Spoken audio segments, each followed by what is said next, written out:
और सबसे पहले बात हम कर्नाटक की करेंगे, क्योंकि कर्नाटक के लिए आज का दिन बेहद खास है। आज नई सरकार का शपथ ग्रहण होना है। ऐसे में वहाँ की एक तस्वीर आपको दिखाएंगे, पूरी खबर आपको बताएंगे, लेकिन पहले आपको लिए चलते हैं कर्नाटक के तुमकुर में, जहाँ से हादसे की लाइव तस्वीरें सामने आई हैं।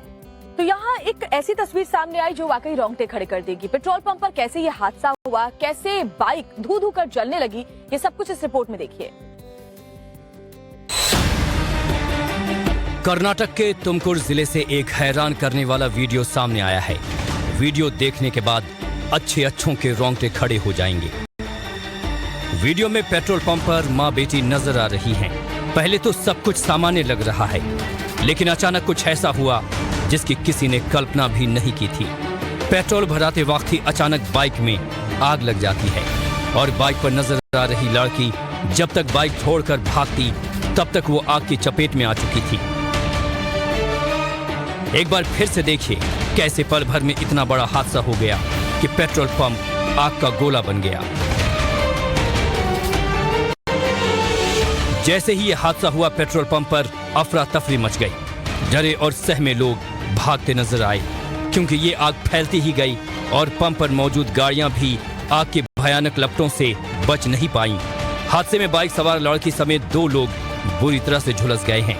ये भयानक घटना पेट्रोल पंप पर लगे सीसीटीवी कैमरे में कैद हो गई। फिलहाल ये पता नहीं चल सका है कि बाइक में अचानक आग कैसे लगी।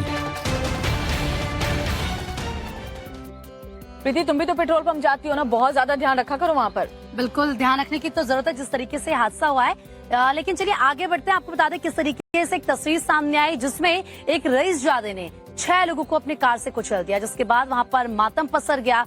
क्या है ये पूरी खबर, इस रिपोर्ट में देखिए आप।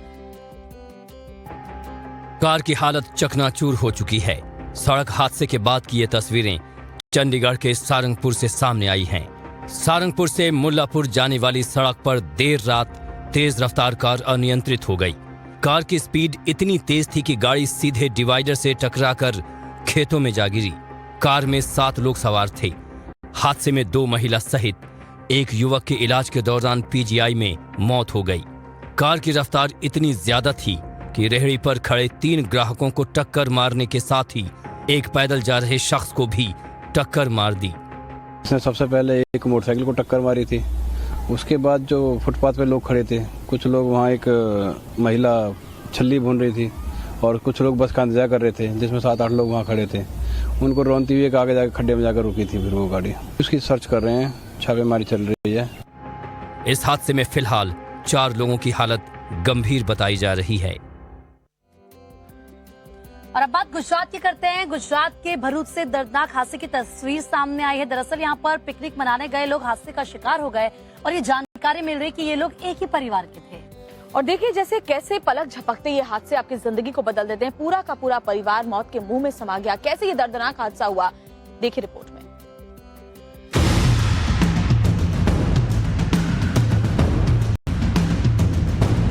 ये तस्वीरें गुजरात के भरूच से सामने आई हैं, जहां शहर के दहेज बीच पर एक परिवार के 6 लोगों की डूबने से मौत हो गई है।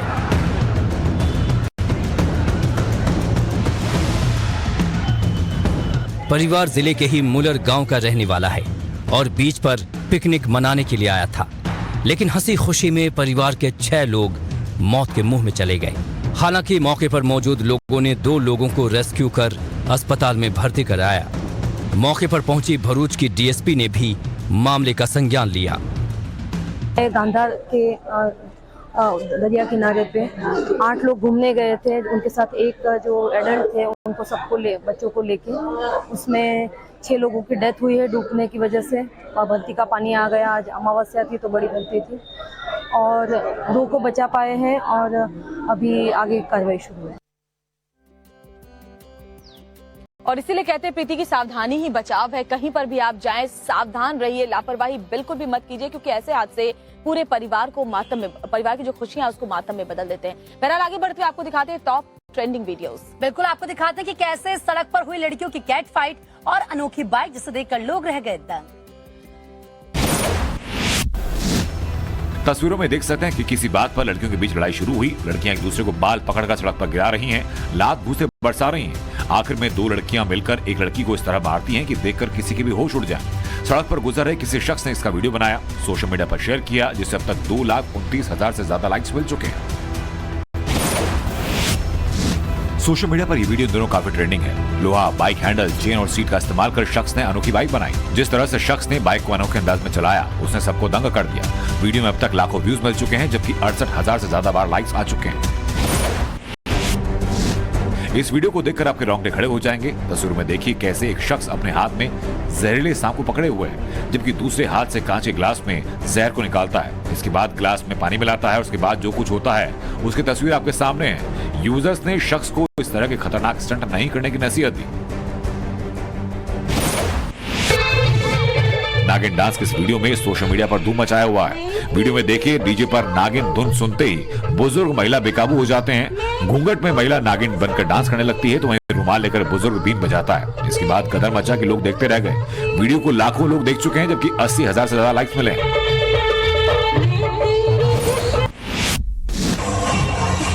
सोशल मीडिया पर तस्वीरें वायरल हैं। वीडियो में एक शख्स अपनी स्कॉर्पियो की डिलीवरी पर खुशी से झूम उठा। उसकी खुशी का ठिकाना नहीं रहता और अपने परिवार के सदस्यों के साथ यहां पर डांस करता है। इस वीडियो को मशहूर उद्योगपति आनंद महिंद्रा ने शेयर किया।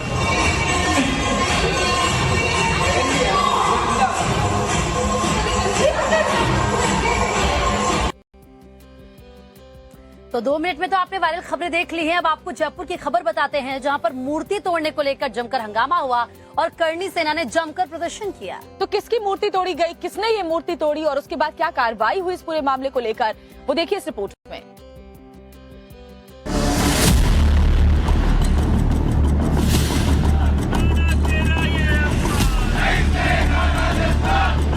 महाराणा प्रताप की मूर्ति से छेड़छाड़, शुरू हो गया विवाद। ये नारेबाजी और हंगामे की तस्वीर जयपुर की है। महाराणा प्रताप की जयंती से पहले कुछ असामाजिक तत्वों ने महाराणा प्रताप द्वार की मूर्ति के साथ छेड़छाड़ किया और मूर्ति का कुछ हिस्सा तोड़ डाला। फिर क्या था, लोग भड़क गए और करनी सेना ने प्रदर्शन शुरू कर दिया। महाराणा प्रताप ने इस देश का स्वाभिमान, इसका मान सम्मान ऊंचा किया। जिन्होंने घास की रोटी खाकर मुगलों से लड़े, जिनका पाठ पूरे देश में, पूरे विश्व में पढ़ाया जाता है, क्या इसलिए ये मूर्तियां लगाई है कि उनको खंडित किया जाए या उनकी बेइज्जती की जाए? मूर्ति से छेड़छाड़ की खबर के बाद पुलिस लोगों को समझाने में जुटी है और मामले पर कार्रवाई का भरोसा देते हुए जांच में जुट गई है। ये द्वारपाल की यहाँ पे लगी हुई है। ये पहले भी करीब साल भर से पहले की कोई घटना बता रहे हैं यहाँ के लोगों से, हमने जांच की है और ये सामने आ रही है। हाँ, जो द्वारपाल की भी अगर 1 साल पहले भी हुई तो घटना गलत है और बिल्कुल इसकी हर संभव तरीके से जो भी हो सकता है वो जांच की जाएगी। किसने की महाराणा प्रताप की मूर्ति से छेड़छाड़, कौन है आरोपी? पुलिस तो इस मामले की जांच में जुटी है, लेकिन लोगों का गुस्सा शांत करने के लिए प्रशासन की तरफ से मूर्ति को ठीक करवाया जा रहा है। तो विस्तार से खबरें आगे भी आपको बताते रहेंगे, लेकिन फिलहाल नजर डाल लेते हैं इस वक्त की सुर्खियों पर। कर्नाटक की नई सरकार का शपथ समारोह आज दोपहर 12:30 बजे से धर्मैया मुख्यमंत्री तो डीके शिव कुमार उप मुख्यमंत्री पद के लेंगे शपथ। विपक्ष के कई बड़े नेता रहेंगे मौजूद। 78 महीनों में पूरा हुआ 2000 के गुलाबी नोटों का सफर। 23 मई से 30 सितंबर तक बदले जा सकेंगे नोट। 2000 के नोट का सर्कुलेशन बंद करने का आरबीआई ने लिया फैसला। जापान की हिरोशिमा में आज G7 की बैठक में शामिल होंगे प्रधानमंत्री मोदी। कॉड की बैठक में भी लेंगे हिस्सा। युद्ध के बीच यूक्रेन के प्रेसिडेंट जेलेंस्की से भी करेंगे मुलाकात। केंद्र सरकार ने सुप्रीम कोर्ट का फैसला पलटा। दिल्ली के अधिकारियों के ट्रांसफर पोस्टिंग पर केंद्र सरकार लाई अध्यादेश। आम आदमी पार्टी ने कहा ये सुप्रीम कोर्ट की अवमानना। कैश फॉर जॉब मामले में अभिषेक बैनर्जी से आज सीबीआई करेगी पूछताछ। भड़की ममता बनर्जी बोली टीएमसी को रोकना चाहती है बीजेपी। और एक बार फिर हादसे का शिकार हुई वंदे भारत ट्रेन। राजस्थान के दौसा में जानवर के आने से ट्रेन का अगला हिस्सा बुरी तरह क्षतिग्रस्त।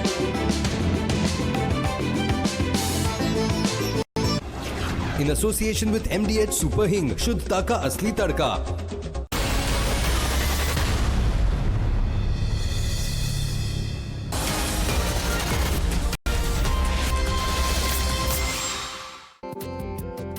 तो इस वक्त हेडलाइंस आपने देख ली है और अब रुख करते हैं जम्मू कश्मीर की तरफ, जहां पर किस तरीके से चप्पे चप्पे पर सुरक्षा के कड़े इंतजाम किए गए हैं। इसके अलावा गाड़ियों की चेकिंग की जा रही है। आपको बता दें कि मरीन कमांडो से लेकर NSG की तैनाती तक की गई है। अब आप सोच रहे होंगे कि आखिर जम्मू कश्मीर में सुरक्षा के इतने चाक चौबंद इंतजाम क्यों किए गए हैं, इसके पीछे की वजह क्या है, पूरा जिस तरीके से इंतजाम है वो क्यों क्या गया है, इस रिपोर्ट में देखिए आप।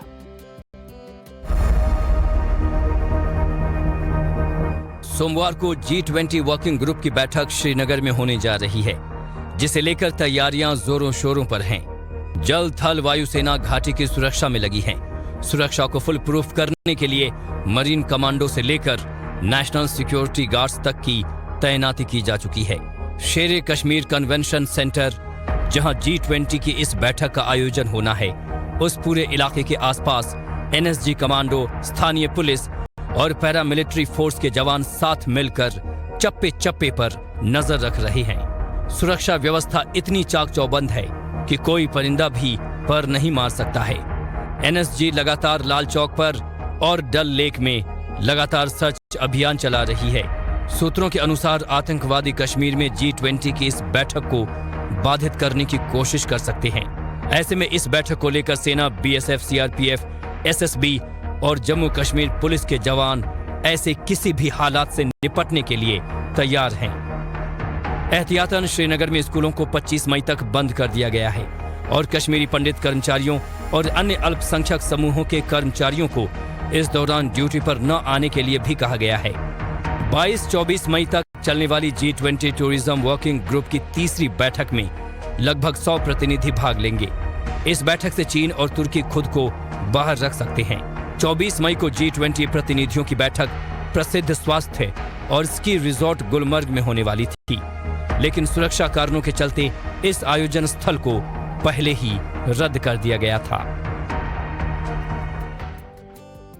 तो एक दौर था जब घाटी को आतंक के नाम से जाना जाता था, लेकिन अब तस्वीर बदल रही है। पत्थरबाजी वहां हुआ करती थी, लेकिन अब देखिए G20 की बैठक हो रही है, जिसमें देश विदेश के जो डेलीगेशन है वो वहां पर पहुंचेंगे और यही बदलते जम्मू कश्मीर की तस्वीर है, यही बदलता भारत है। जी हाँ, भारत किस तरीके से बदल रहा है, किस तरीके से नई नई उपलब्धियां हासिल कर रहा है, यह आपको बता दें। दरअसल MH60R की भारतीय नौसेना के युद्धपोत पर पहली समुद्री लैंडिंग है। और क्या है MH60R और क्या है इसकी खासियत, इस रिपोर्ट में देखिए आप।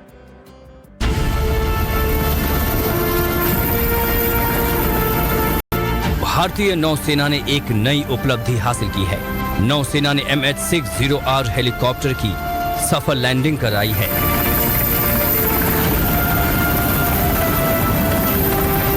MH60R हेलीकॉप्टर ने INS कोलकाता पर सफलतापूर्वक लैंडिंग की। INS कोलकाता भारत में निर्मित और डिजाइन युद्धपोत है, जिसे अब तक का सबसे ताकतवर युद्धपोत माना जाता है।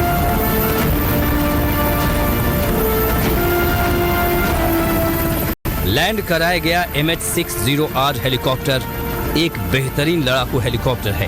हेलीकॉप्टर ASW, निगरानी, शिपिंग सहित खोज और बचाव क्षमताओं से लैस है। इस उपलब्धि से नौसेना को पनडुब्बी रोधी युद्ध क्षमता में काफी बढ़ावा मिलेगा। अधिकारियों का कहना है कि लड़ाकू MH60R युद्धपोत INS कोलकाता जैसे युद्धपोतों के साथ मिलकर पानी के नीचे के खतरों का मुकाबला करने, समुद्री गतिविधियों की निगरानी करने और समुद्र में दुश्मनों से निपटने में नौसेना को मजबूत करेगा। नोटबंदी के दौरान 500,000 रुपए के नोट बंद हुए थे, आपको याद होगा। उसके बाद 2016 में 2000 का नोट लाया गया था, जो अब 2023 में बंद होने जा रहा है। जी हाँ, और अगर आपके पास 2000 के नोट हैं तो आप थोड़ा सा सावधान हो जाइए, क्योंकि आपके पास 23 सितंबर तक की तारीख है। बैंक जाइए और इसको जमा करा दीजिए। हाँ, बिल्कुल परेशान होने की बहुत ज्यादा जरूरत नहीं है। आप बैंक जाकर के 2000 के नोटों के बदले दूसरा नोट ले सकते हैं, लेकिन एक दिन में कितनी लिमिट है, कब तक आप जा सकते हैं, ये सारी डिटेल जो आप जानना चाहते हैं वो इस रिपोर्ट में है।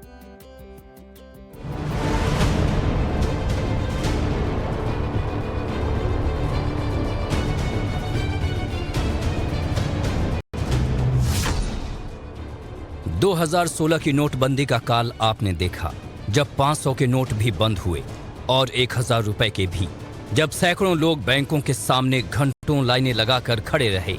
लेकिन नए नोटों में शुमार 2000 के नोट की शुरुआत हुई तो हर कोई हैरान रह गया। पहले नोटबंदी पर सरकार कटघरे में खड़ी हुई, फिर 2000 के नोट लाने पर, अब 2000 के नोटों की वापसी पर सरकार फिर से विपक्ष के निशाने पर आ गई है। आज फिर से ऐसी स्थिति का निर्माण होने जा रहा है। इसका स्पष्ट मतलब है कि बिना विचारे की गए हुए डिसीजंस की वजह से आज पूरे देश के लोगों को लग रहा है कि पूरे देश में अनडिक्लेयर्ड इमरजेंसी का माहौल है। 2000 का नोट आप मार्केट में फेंक दिया आपने, जो कि बड़ा नोट होता है, ब्लैक मनी ज्यादा चांस होती है जनरेट होने की, वो आपने कैसे फैसला किया?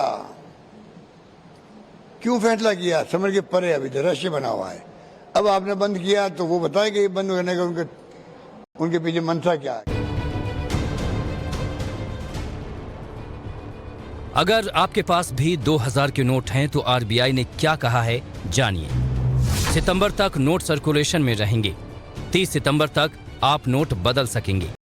एक बार में 20,000 तक बदले जाएंगे। आरबीआई के मुताबिक 2018-19 में ही 2000 रुपए के नोट को छापना बंद कर दिया गया था। अब सरकार का ये फैसला काले धन पर फिर से प्रहार है। आतंकवाद को लगेगी गहरी चोट, मनी लॉन्ड्रिंग पर भी लगेगा ब्रेक, नकली नोटों की छपाई पर लगा। साल 2016 नवंबर में नोटबंदी के बाद 2000 रुपए का नोट लाया गया था। नोटबंदी में 500 और 1000 रुपए के नोट बंद कर दिए गए थे।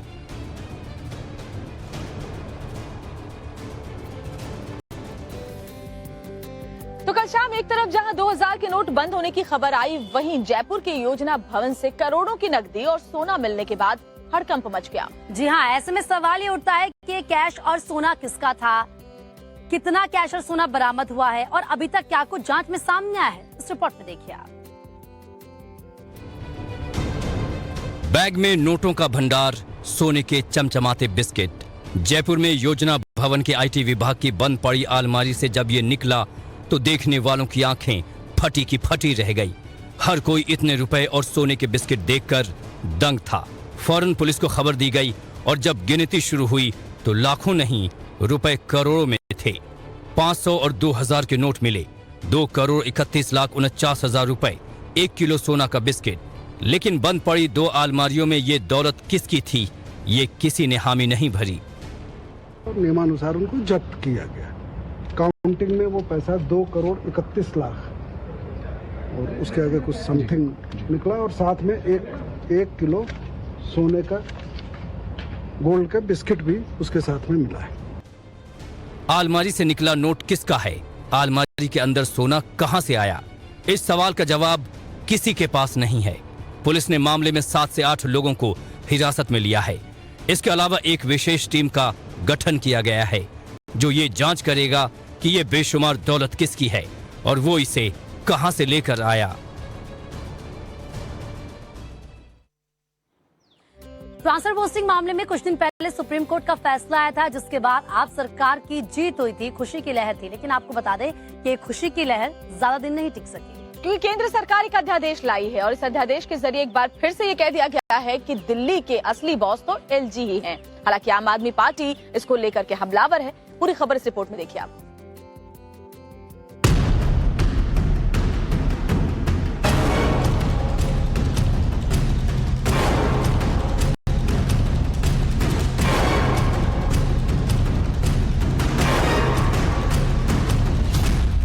दिल्ली का बॉस कौन, केजरीवाल या एलजी?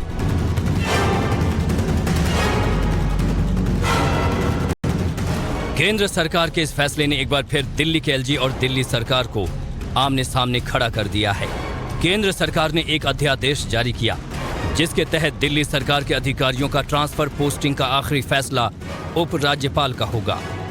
सरकार का अध्यादेश आया तो बीजेपी नेता कपिल मिश्रा ने फैसले का स्वागत करते हुए दिल्ली सरकार पर निशाना साधा। दिल्ली की जनता की तरफ से इस शानदार निर्णय के लिए पीएम नरेंद्र मोदी और गृह मंत्री अमित शाह जी का आभार। केजरीवाल सरकार जिस प्रकार अफसरों को धमकी देने, गाली गलौज, करप्शन की फाइलों को नष्ट करने में लगी थी, उसे देखते हुए ये निर्णय अत्यंत आवश्यक था। केजरीवाल और उनके मंत्रियों की गुंडागर्दी और लूट अब नहीं चलेगी। केंद्र सरकार का यह फैसला सुप्रीम कोर्ट के उस आदेश के बाद आया जब 11 मई को आदेश दिया गया था कि अफसरों के ट्रांसफर पोस्टिंग की पावर दिल्ली सरकार के पास होगी। जाहिर है मोदी सरकार आम आदमी पार्टी के निशाने पर आ गई। भारत के प्रधानमंत्री नरेंद्र मोदी जी ने एक बार फिर ये साबित किया है कि वो एक तानाशाह है, न लोकतंत्र मानते हैं, न सुप्रीम कोर्ट मानते हैं, न संविधान मानते हैं। कि जब ये फैसला माननीय सुप्रीम कोर्ट ने दिया था तो उन्होंने स्पष्ट कहा था कि केंद्र चाहे तो इस पे कानून बना सकता है, और केंद्र सरकार ने अध्यादेश ला करके, ऑर्डिनेंस ला करके इसको क्लियर कर दिया। अब जो क्योस पैदा हो गया था, जो परेशानियां पिछले एक हफ्ते में पैदा हुई थी दिल्ली में, उस पे पटाक्षेप हो गया है, क्योंकि सभी को पता है ये नेशनल कैपिटल टेरिटरी है, एनसीटी दिल्ली कहा जाता है। दिल्ली में ट्रांसफर और पोस्टिंग पर केंद्र के इस फैसले के बाद सियासी घमासान मचा है, जो ये जाहिर करता है कि दिल्ली सरकार और एलजी के बीच की भिड़ंत को आगे और हवा देने वाली होगी।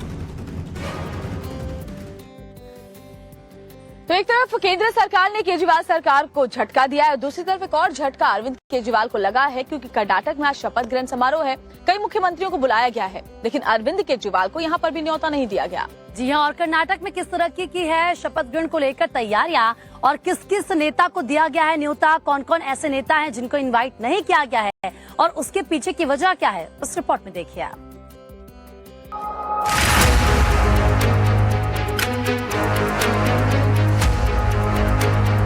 कर्नाटक में आज चुनी हुई सरकार शपथ लेने जा रही है। राज्य के 30वें मुख्यमंत्री के तौर पर सिद्धारमैया आज से अपने दूसरे कार्यकाल की शुरुआत करेंगे। 13 मई को कर्नाटक चुनाव के नतीजे आए थे, जिसमें कांग्रेस ने 135 सीटों पर जीत हासिल की थी। वहीं बीजेपी ने 66 और जेडीएस को 19 सीटों पर जीत मिली थी। कई दिनों तक चले मंथन के बाद आखिरकार सिद्धारमैया को सीएम और डीके शिव कुमार को डिप्टी सीएम बनाने का फैसला किया गया। हालांकि कांग्रेस ने सत्ता शेयरिंग का फॉर्मूला अपनाया है। पहले 2.5 साल सिद्धारमैया सीएम होंगे और अगले 2.5 साल डीके शिव कुमार को सीएम बनाया जाएगा।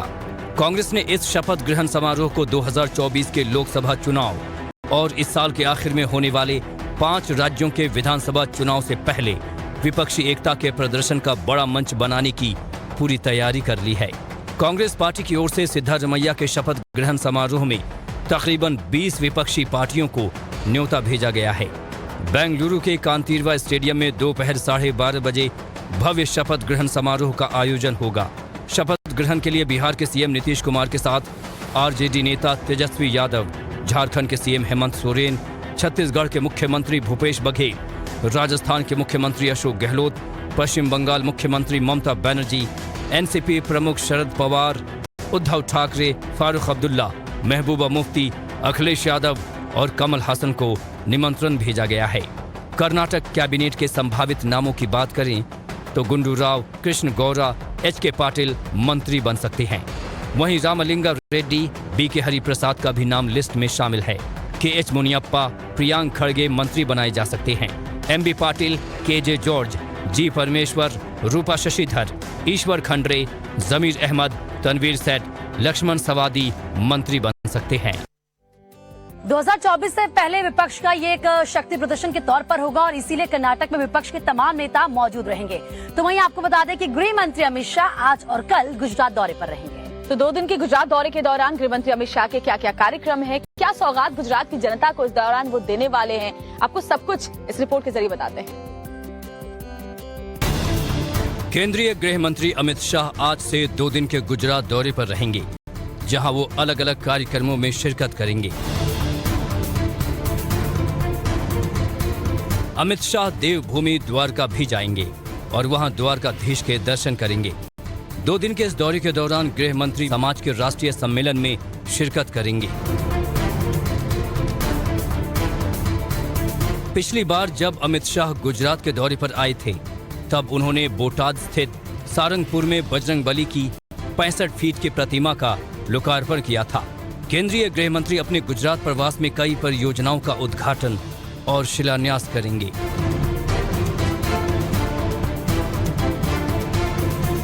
देवभूमि द्वारका, अहमदाबाद और गांधीनगर में अमित शाह कई कार्यक्रमों में शिरकत करेंगे।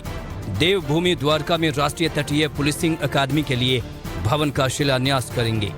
गृह मंत्री अमित शाह के आज के कार्यक्रमों की बात करें तो 11:30 बजे वो द्वारका के शारदा पीठ जाएंगे, जहां वो शंकराचार्य श्री सहजानंद जी सरस्वती से मुलाकात करेंगे। दोपहर 12:15 पर अमित शाह द्वारकाधीश मंदिर जाएंगे और वहां दर्शन पूजन करेंगे। दोपहर 2 बजे गृह मंत्री शाह द्वारका के NACP परिसर का दौरा करेंगे, जहां वो NACP के स्थायी परिसर का शिलान्यास करेंगे। शाम 6 बजे अमित शाह गांधीनगर पहुंचेंगे, जहां वो शाम 6 बजे बोरिज प्राइमरी स्कूल में खिलौना वितरण कार्यक्रम में शामिल होंगे। शाम 6:30 बजे गांधीनगर सेक्टर 12 में नगर निगम के विभिन्न विकास कार्यों का लोकार्पण करेंगे। रात 8 बजे गृह मंत्री शाह गांधीनगर प्रीमियर लीग कार्यक्रम में शिरकत करेंगे। इसके अलावा गृह मंत्री अमित शाह कल भी गुजरात दौरे पर रहेंगे, जहां वो अहमदाबाद में कई कार्यक्रमों में शामिल होंगे। तो एक तरफ गृह मंत्री अमित शाह जहां गुजरात के दौरे पर हैं, प्रधानमंत्री नरेंद्र मोदी वहीं 3 देशों की यात्रा पर हैं। आज जापान में उनके व्यस्त कार्यक्रम है, कई देशों के नेताओं से मुलाकात करनी, हालांकि आज भी कई लोगों से मुलाकात उनकी हो चुकी है और इसके अलावा गांधी प्रतिमा का अनावरण भी उन्होंने किया है। और साथ ही साथ चीन पाकिस्तान को क्या संदेश देंगे पीएम? खबर तो ये भी है कि जेलेंस्की से भी प्रधानमंत्री की मुलाकात होनी है। और क्या है पूरा प्रधानमंत्री का कार्यक्रम, क्या है उनका पूरा शेड्यूल, उस रिपोर्ट में देखिए आप। प्रधानमंत्री नरेंद्र मोदी G7 बैठक में हिस्सा लेने के लिए जापान पहुंच गए हैं। जापान के हिरोशिमा में पीएम मोदी और जापान के प्रधानमंत्री फोमियो किशिदा की मुलाकात हुई। इस दौरान दोनों नेताओं के बीच द्विपक्षीय बातचीत हुई। पीएम मोदी के इस दौरे को कई मायनों में अहम माना जा रहा है। फोमियो किशिदा से बातचीत के बाद पीएम मोदी ने महात्मा गांधी के प्रतिमा का अनावरण किया।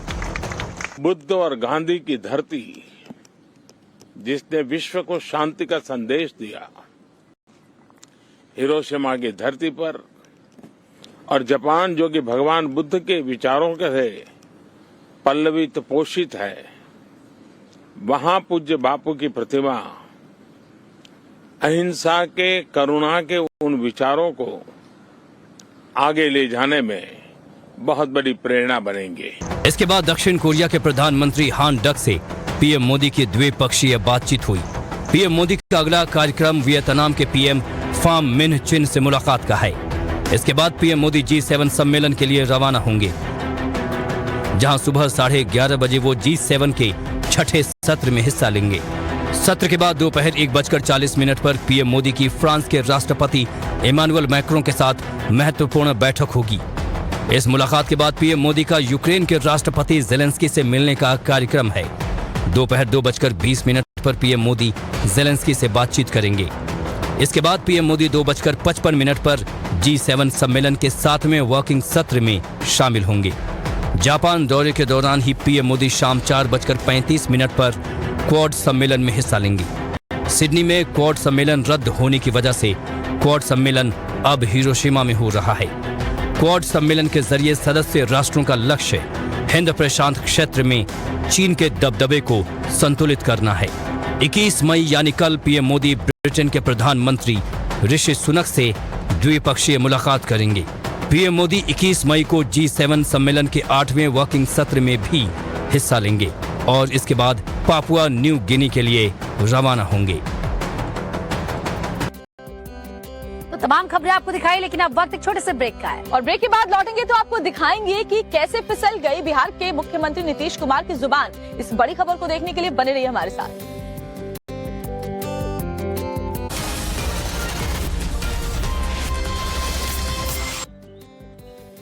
तो ये ब्रेक के बाद अब आपको बताते हैं कि आखिर किस तरीके से सियासी गलियारों में क्या चर्चा चल रही है। चर्चा यह है कि विपक्ष को एकजुट करने के पीछे नीतीश कुमार का खुद पीएम बनने का सपना है। हालांकि जब भी उनसे सवाल इसको लेकर किया जाता है तो वे इनकार कर देते हैं। इनकार तो करते हैं, लेकिन गाहे बगाहे उनकी जुबान फिसली जाती है। दरभंगा के मंच से उन्होंने कहना कुछ अपने बारे में चाहा, लेकिन एक बार फिर से कह गए प्रधानमंत्री नरेंद्र मोदी से जोड़कर। इसके बाद बीजेपी हमलावर है और कह रही है कि नीतीश कुमार पर तो प्रधानमंत्री बनने का भूत सवार है। कैसे फिसली उनकी जुबान, देखिए रिपोर्ट में। और प्रधानमंत्री के प्रधान सचिव श्री दीपक कुमार जी। मुख्यमंत्री नीतीश कुमार एक दिवसीय दौरे पर शुक्रवार को दरभंगा पहुंचे, जहां संबोधन के दौरान उनकी जुबान फिसल गई और उन्होंने अपने प्रधान सचिव दीपक कुमार को प्रधानमंत्री का प्रधान सचिव बता दिया। और प्रधानमंत्री के प्रधान सचिव श्री दीपक कुमार जी। दरअसल मंच पर भाषण की शुरुआत करते हुए सीएम नीतीश एक एक कर मंच पर बैठे हुए सभी लोगों का नाम ले रहे थे। इसी दौरान उन्होंने गलती से अपने प्रधान सचिव को प्रधानमंत्री का प्रधान सचिव बता दिया। श्री रविंद्र कुमार यादव जी, उमेश राय जी, कन्हैया शाह जी और यहाँ पर उपस्थित पूर्व मुख्य सचिव और प्रधानमंत्री के प्रधान सचिव श्री दीपक कुमार जी और सीएम नीतीश की तरफ से अपने प्रधान सचिव को पीएम का प्रधान सचिव बताए जाने पर बीजेपी ने चुटकी ली। दरभंगा से सांसद डॉक्टर गोपाल जी ठाकुर ने कहा कि मुख्यमंत्री जी अब मानसिक रूप से कमजोर हो चुके हैं। प्रधानमंत्री बनने का भूत उन पर इस कदर सवार है कि वो पीएम और सीएम का अंतर भूल चुके हैं। उन्होंने कहा कि पीएम का शौक पालना अच्छी बात है, परंतु महत्वाकांक्षा में खुले मंच से इस तरह का बयान देना एक सीएम को शोभा नहीं देता है।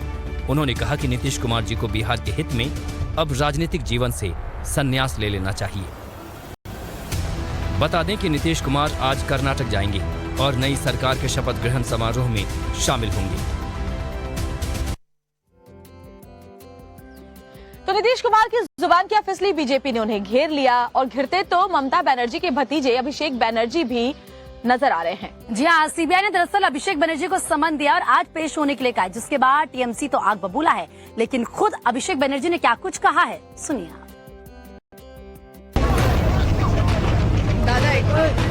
पश्चिम बंगाल के कैश फॉर जॉब मामले में सीबीआई ने ममता बनर्जी के भतीजे अभिषेक बनर्जी को समन भेजकर कोलकाता स्थित सीबीआई दफ्तर में सुबह 11 बजे पेश होने को कहा है। समन मिलने के बाद अभिषेक बनर्जी ने कहा कि टीएमसी के जनसंपर्क अभियान को रोकने के लिए बीजेपी सीबीआई का गलत इस्तेमाल कर रही है। उन्होंने कहा कि जनसंपर्क कार्यक्रम को मिल रहे जनता के समर्थन से बीजेपी डर गई है। टीएमसी नेता अभिषेक बनर्जी ने सीबीआई को चुनौती देते हुए कहा है कि अगर उनके खिलाफ भ्रष्टाचार का एक भी सबूत है तो उन्हें गिरफ्तार किया जाए। सीबीआई से समन मिलने के बाद अभिषेक बनर्जी ने ट्वीट कर कहा कि मुझे सीबीआई से पूछताछ के लिए समन मिला है। एक दिन पहले सूचना दिए जाने के बावजूद मैं समन का पालन करूंगा। जांच के दौरान मैं जांच एजेंसी का पूरा सहयोग करूंगा। टीएमसी नेता अभिषेक बनर्जी ने कहा है कि उनकी जनसंयोग यात्रा 22 मई को फिर से बांकुरा से शुरू होगी।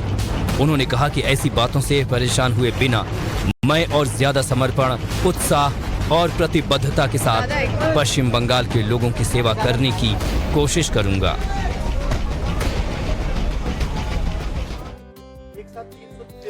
और चलिए आगे बढ़ते हुए आपको ये भी बताते हैं, ओडिशा से खबर आ रही है जहां एक साथ 323 एम्बुलेंस नजर आई और उसके बाद हुआ क्या, ये पूरी खबर क्या है इस रिपोर्ट में देख लीजिए आप। सज धजकर लाइन से खड़े इन एम्बुलेंसेस को देखिए। यहाँ एक नहीं, दो नहीं, बल्कि पूरी 323 एम्बुलेंस खड़ी हैं। इनमें 24 बेसिक लाइफ सपोर्ट एम्बुलेंस हैं, जबकि 299 modified advance life support ambulance. अब दूसरी तस्वीर देखिए, सभी एम्बुलेंस पर ड्राइवर भी मौजूद हैं।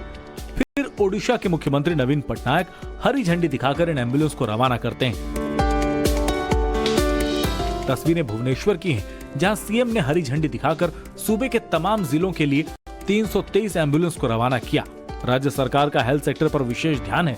ओडिशा सरकार पूरे राज्य में फ्री एम्बुलेंस सुविधा मुहैया करा रही और इस मिशन के तहत जहां पुराने एम्बुलेंस को मॉडिफाइड कर एडवांस लाइफ सपोर्ट एम्बुलेंस में बदला जा रहा है, तो वहीं दूसरी तरफ सरकार नई बेसिक लाइफ सपोर्ट एम्बुलेंस भी खरीद रही है। आपको बता दें कि दूसरे राज्यों के मुकाबले ओडिशा में सरकारी चिकित्सा सुविधा काफी अच्छी है। देखिए, देश दुनिया की तमाम खबरें तो आपने आपको दिखा ली और अब बात करते हैं फिटनेस की। बिल्कुल, फिट इंडिया का सुपर हिट बुलेटिन है तो फिट रहना भी जरूरी है। चलिए हमारे योगा के सेगमेंट में देखिए सोनम और दीपिका आपके लिए आज क्या खास लेकर आई हैं। नमस्कार, फिट इंडिया के सुपर हिट बुलेटिन के इस बेहद खास सेगमेंट में आप सभी का बहुत स्वागत है। आपके साथ मैं हूं दीपिका यादव। तो उम्मीद करती हूं कि हर रोज आप नए नए योगासन हमारे साथ सीख रहे होंगे और हमें योगा सिखाने के लिए हमारे साथ योगिनी सोनम मौजूद हैं, जो हमें आज भी कई नए योगासन के बारे में बताएंगी। आज हम शुरू करने वाले हैं हाइपरटेंशन के लिए। आपने देखा होगा आजकल की नॉर्मल लाइफ में लोगों को कितना टेंशन होता है, जिससे कि उनकी बॉडी में अनेकों बीमारियां पैदा होती हैं। तो जिनमें से एक है हाइपरटेंशन। यूजुअली लोगों को काम में, अपने ऑफिसेज में, किसी चीज में भी टेंशन डेवलप होने लगता है। छोटी छोटी बात पे लोग आजकल टेंशन लेने लगते हैं, ये खाएं ना खाएं, यहाँ जाएं ना जाएं, हर बात पे टेंशन। तो उससे बचने के लिए हमें क्या करना होगा, ये आज हमें सोनम बताएं। बिल्कुल बिल्कुल दीपिका, ये एक लाइफस्टाइल डिजीज है, स्पेशली स्ट्रेस से या फिर मोटापे से, जो कि आजकल काफ़ी ज़्यादा देखा गया है। तला भुना खाना खाने से, तेल ज़्यादा खाने से, नमक ज़्यादा खाना खाने से, या फिर स्मोकिंग करने से हाइपरटेंशन की समस्या बढ़ने लगती है। तो चलिए कुछ योगासन करते हैं, बिल्कुल, जो हाइपरटेंशन की प्रॉब्लम को ख़त्म करेंगे, आपकी बॉडी को रिलैक्स करेंगे और आपका मूड घर जैसा रखेंगे काम पर। तो सिर्फ देखे नहीं, हमारे साथ शुरू करिए योगा, और इस योगा से ही होगा, बार बार हम यही कह रहे हैं। तो सीधे बैठ जाए दीपिका, अपने दोनों पैरों को आगे की तरफ फैला ले। ओके, आपको आसान आसन सिखाएंगे, मुश्किल नहीं, ठीक है। तो ये पश्चिमोत्तान का आसान वर्जन है, जिसको बोलते हैं अर्ध पश्चिमोत्तानासन। राइट पैर को आप इस तरह मोड़ लीजिए, अपनी पीठ सीधे रखिए। देखिए अक्सर हम लोग क्या करते हैं, जब हम लोग बैठते हैं अपनी पीठ झुका लेते हैं। सबसे इंपॉर्टेंट है कि आपको अपनी पीठ को सीधा रखना है, शोल्डर्स को पीछे रखना है। सांस लेते हुए दोनों हाथों को ऊपर लेकर जाएं, अपने शरीर को ज़्यादा से ज़्यादा खींचे, हाथों को खोल लीजिए और सांस छोड़ते हुए आगे की तरफ झुके। अगर बन पाए हाथों को इंटरलॉक कर लीजिए, एल्बो को नीचे रखिए, कोशिश करें आपका सर भी ज़मीन से टच हो जाए। सोना मुझसे नहीं हो पा रहा, धीरे धीरे हो जाएगा ये आसन। ध्यान रहे जितना भी आपका कैपेसिटी है उतना ही आसन करना है, ज़बरदस्ती नहीं करना अपने शरीर से। तो चलिए इसमें कम से कम 10 सेकंड रहिए और हाथ को सामने लेकर आइए और अपने पूरे शरीर को वापस ऊपर लेकर आइए और हाथों को नीचे ले आए, पैरों को सीधा कर लें। अब ठीक इसी तरह हम ये आसन दूसरे पैर से रिपीट करेंगे। अब इससे गुस्सा भी शांत होता है, गुस्सा भी आपका शांत होगा, यानी कि घर में शांति बनी रहेगी आपकी, अगर आप ये वाली एक्सरसाइज करें। दोनों में शांति बनी रहेगी, साथ ही साथ रोड पर भी। चलिए सांस लेते हुए हाथों को ऊपर लेकर जाए और सांस छोड़ते हुए अपने हाथों को इंटरलॉक कर लें, आपसे बन पाए, और आगे आ जाइए। सबसे पहले कोशिश करें कि आपके एल्बो ज़मीन पर लग जाए, अगर आपसे बन पाए तो सर भी नीचे लेकर जाए। अब दोनों हाथों को सीधा कर लीजिए और सांस लेते हुए वापस ऊपर आइए और सांस छोड़ते हुए अपने दोनों हाथों को साइड में रख दीजिए, पैरों को सीधा कर लें और वापस अपनी। सोनम, हमेशा देखते हैं कि जैसे लोग आराम से अपने सोफे पे बैठे, बेड पे बैठे, तो हमेशा उनकी पीठ ऐसी हो जाती है। बिल्कुल बिल्कुल। तो नॉर्मल पोजीशन में भी हमें ऐसे ही बैठना चाहिए, हमें नॉर्मल ऐसे ही बैठना चाहिए। देखिए आप देखेंगे कि आपको नॉर्मल सीधा बैठने के लिए काफ़ी मुश्किलें आएंगी, क्योंकि आपकी रीढ़ की हड्डी इस तरह झुक चुकी है। तो आप कोशिश करिए कि अपनी रीढ़ की हड्डी को सीधे करिए। आप कोई छोटा पिलो भी आपके नीचे रख सकते हैं, आपको मदद मिलेगी बैठने में, और धीरे धीरे आपकी स्पाइन भी मजबूत होने लगेगी। तो चलिए हम रिपीट करें दीपिका के साथ, जैसे कि हम रोज करते हैं। देखिए इस आसन में कुछ गलतियां होंगी जो कि नॉर्मल है, स्टार्टिंग में आपके पैर के मसल्स नहीं खुले हैं।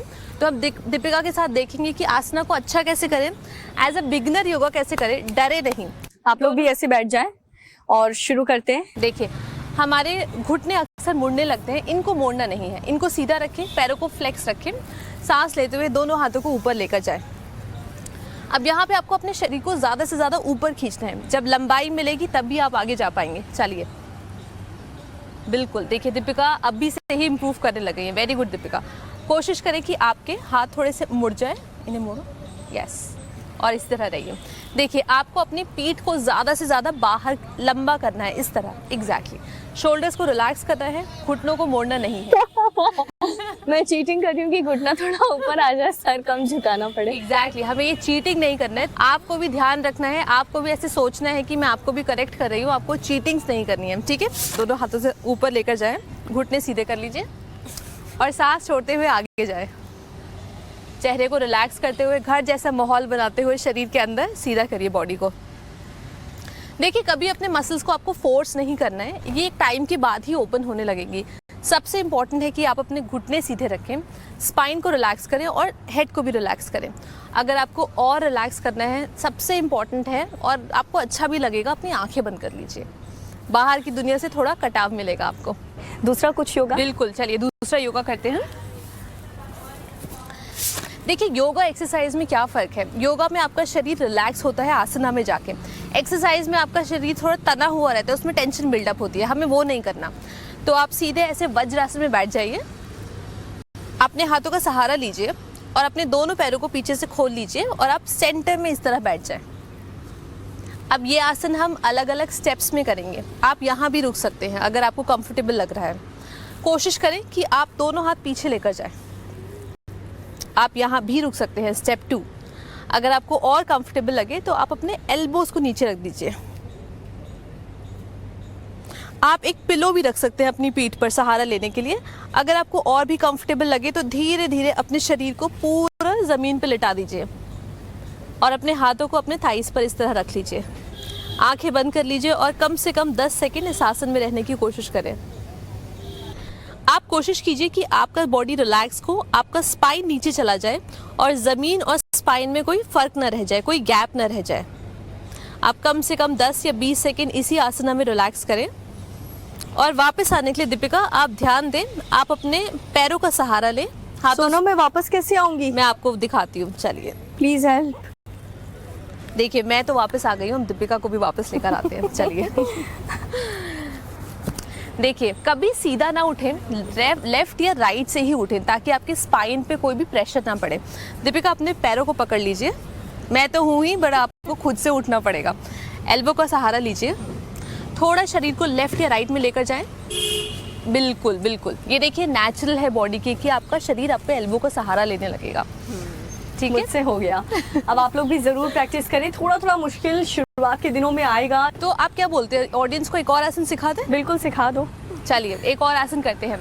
इस आसन में भी हम लोग रिलैक्स करने वाले हैं। देखिए टेंशन सिर्फ स्टार्टिंग में महसूस होती है, हाइपर टेंशन की, बाद में आपको अच्छा लगने लगेगा। ठीक है, चलिए। जिस दिन आपके लंबे दिन हो, आपको बहुत थकावट लग रही हो, आप ये आसन तब भी कर सकते हैं। बस आपको क्या ध्यान रखना है, आपने खाना ना खाया हो या फिर कम से कम 4 घंटे का गैप हो, और सारे आसन आपको 3 से 4 बार रिपीट करने हैं, तब भी आपको फायदा मिलेगा। ठीक है, तो इसको बोलते हैं बाल आसन यानी चाइल्ड पोज। तो आपको वज्रासन में बैठ जाना है। सांस लेते हुए दोनों हाथों को ऊपर लेकर जाएं। अपने स्पाइन को ज़्यादा से ज़्यादा खींचे, स्पाइन को बिना मोड़े एक्सहेल करते हुए नीचे जाएं। दोनों हाथ जमीन से छू दें। कोशिश करें कि आपका सर भी जमीन से टच हो जाए। कम से कम 20 से 30 सेकंड दीपिका इसी आसन में बने रहें। आंखों को रिलैक्स करें, फेस को रिलैक्स करें और सांस लेते हुए वापस आ जाए।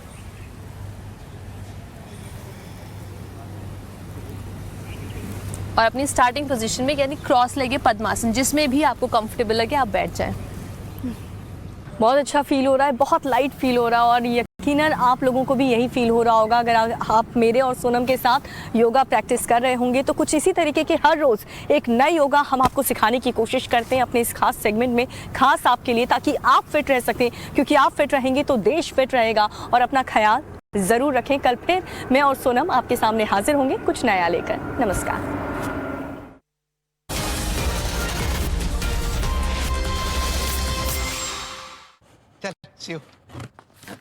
ओहो बेबी, अमेज़न से आज क्या खरीदा? सब